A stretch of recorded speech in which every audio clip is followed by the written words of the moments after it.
حسنايا دوركن وينغا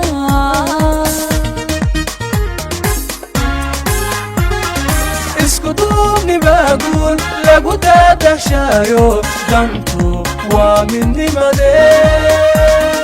دلداد نغجرا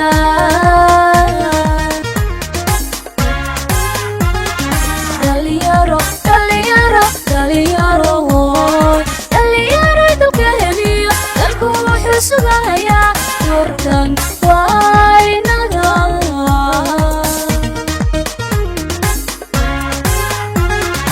اسكتوني بقول لقد تشايو دانتو ومني مدى دلداد نغجرا وعلى أجمعين. حيوانا دراو كلا ديود بدلان وزيرada gudoomiyaha guddiga kumeel gaarka ee doorashooyinka Puntland maamulka gobolka iyo ka degmada hay'adaha caalamiga gudoomiyaha dalladda ururada bulshada rayidka ururka dhalinyarada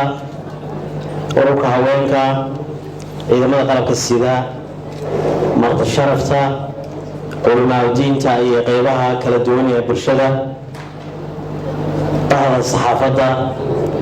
dhalinyarada mahuraan baan ee halkan laga maaweelinaysay iyo kooxdii akademiyada dhaqanka dhammaantiin waxaan idinku salaamayaa salaanta islaamka assalaamu calaykum waraxmatullaahi wabarakaatu mudanayaal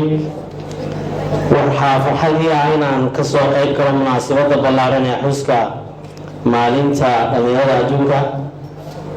oo ku beegan asteynteedu 12 bisha 8 sanad walba oo aan caawa halkan joogno waxaan u mahad celinayaa wasaaradda shaqada shaqaalaha dhalinyarada ee ciyaaraha ee dowladda Puntland iyo dalladda ururka dhalinyarada Puntland ee bayaan oo soo qabanqaabiyay xafladan heerkeedu sareeyo iyo cid kasta oo ka qayb qaadatay in ay munaasabadan qabsato aniga ku hadlaya afka dowladda iyo shacabka Puntland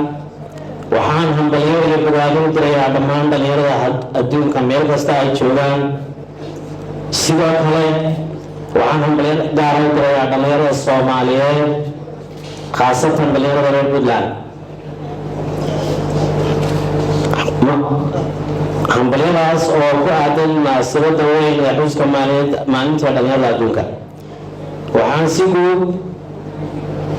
ugu hambaleynayaa dhalinyarada reer Puntland ee ku sugan xafladda iyo kuwa ku sugan dalka dacaladiisa maalintan ahmiyadda ay leedahay anigoo bogaadinaya si kaliya laabana uga hambalyeynaya mudanayaal sidaan wada ogsoonahay dhalinyaradu waa horumarka adduunka waa iftiinka aan maanta haysano waana iftiinka mustaqbalka taasoo macnaheedu yahay horumarka mustaqbalka wanaagsan ee dunidu wuxuu ku xidhan yahay hadba sida ay u fikiraan una buuxiyaan kaalintooda dhalinyarada markaas joogta haddii aad aragto waddan ay ka jirto horumar la-aan amni xumo iyo sharciga oo aan la dhowrin waxaa xaqiiqo ah in meeshaas aanay jirin dhalinyaro baraarugsan oo ka qaadata doorkooda iyo kaalinta khilaafo haddii aan dib ugu noqono taariikhda ummadda Soomaaliyeed waxaa dalkeenu caan ku ahaa in dhalinyaradu ka dhiidhido wax kasta oo wax u dhimeeya sharafta iyo midnimada iyo qarannimada ummadda Soomaaliyeed waxaynu ogsoonahay 13 dhalinyarada ahaa ee dareemay kana dhiidhiyay dhibaatooyinkii iyo heeryadii gumaysiga iyaga oo himiladooda ahayd inay ka xoreeyaan Afrika oo dhan gumaysigii markaas haystay waxaan ilaahay uga baryaynaa inuu dhammaantood jannadii firdawsi ka waraabiyo mudanayaal waxaa xusid mudan in guul kasta iyo tallaabo kasta oo horumar oo adduunka laga gaaro ay sababeen dhalinyaro midaysan oo gudatay waajibaadkii dadkoodu iyo dalkooda ku lahaa dhalinyarada sharafta leh waxaan maanta idinla gudboon inaad si mug leh u dareentaan kaalintiina daristaan dhibaatooyinka iyo duruufaha dalkeenna maanta ku xiran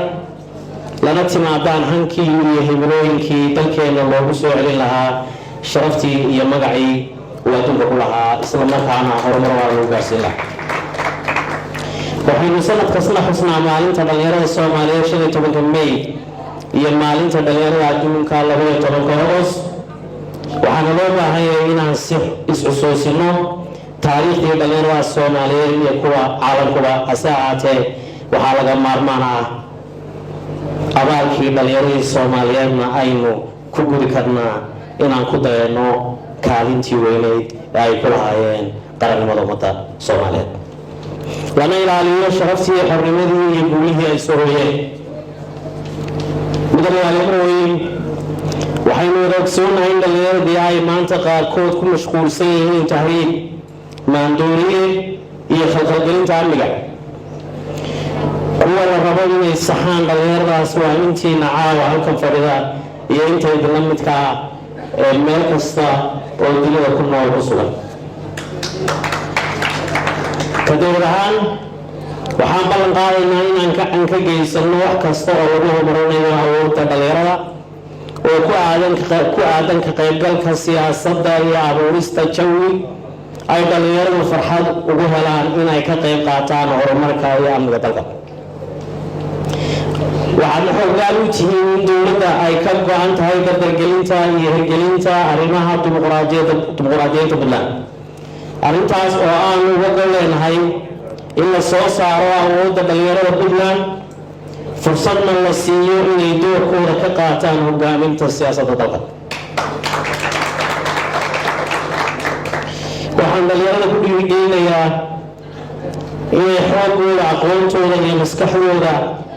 ku yimin fadhi ku-dirirka oo ay la yimaadaan firfircooni kana qayb qaataan ujahaynta bulshada ee dhinacyada wax soo saarka beeraha kalluumaysiga iyo dhaqashada xoolaha maadaama horumarkeenu ku xiran yahay sida aynu dalkeenna uga qabanno waxaa kale oo muhiim ah inaad aqoonta aad barateen iyo waqtiga aad haysataan uga faa'iidaysataan dadkiina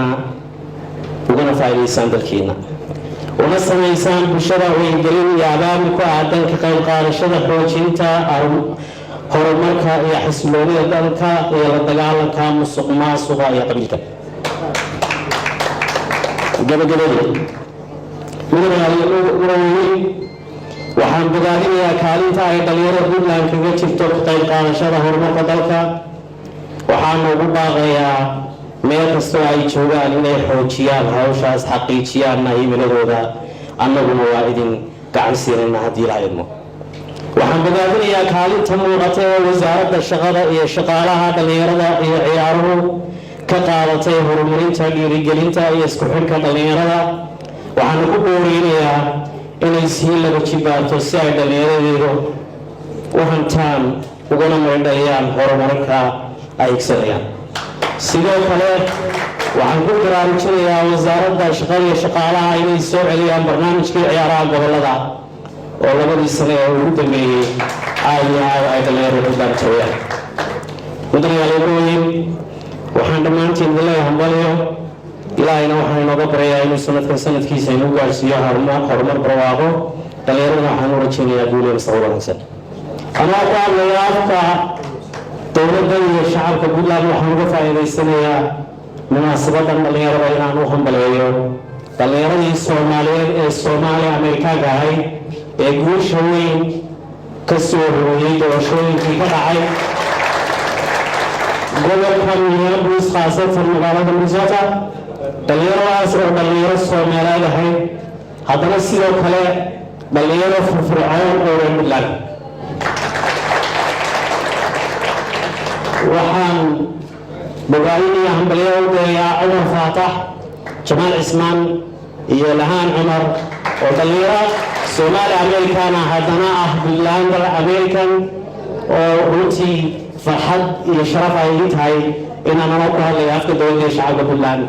aan u diro hambalyadii bogaadineygana waxaan u rajaynayaa mustaqbal wanaagsan mudanayaaleyn madaxdiina sharafta badan iyo dhalinyaradiina halkan isugu timid dhammaantiin waxaan idinku baraarujinayaa inaan maskaxdeenna iyo cududeenna iyo maalkeennaba u mudayno sida aan Puntland horumarinahay sidii dhalinyarada Puntland aan isu garab taagnayn waxaan ku faraxsanahay gudoomiye dhalinyaro halkan inuu ka codsaday in dowladdu isgarab taagto ay soo warsado waa garab taaganahay ama ku hadlay afka dowladda sidoo aan ka qayb qaadanaa ama ku hadlay afka baarlamaankana waxaan xoojinaynaa oo ka qayb qaadanaynaa sidii sanduuqaasi u hirgela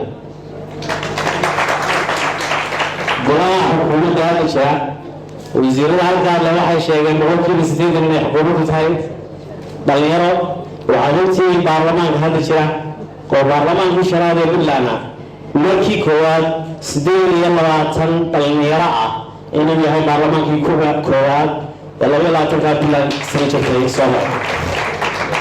waa dhalinyaro aqoon-yahanna runtii shacabka reer Puntland oo dhan baan naga marhaataya waxaan rajayn doonaa in dhalinyaradu doorkooda shariifka ay hadda ku leeyihiin dalka horumarintiisa iyo dowladda inay qaadan doonaan wayna muuqataa inaanay dhalinyaradu ku xaqirnayn Puntland ay ka mid yihiin dowladda hay'adaha kala duwan idinkana waxaa laydinku baahan yahay inaad ka qayb qaadataan sugidda amniga oo ay gelinta bulshada iyo dhisidda iyo ka qayb qaadashada kaabayaasha dhaqaalaha waana mahadsantihiin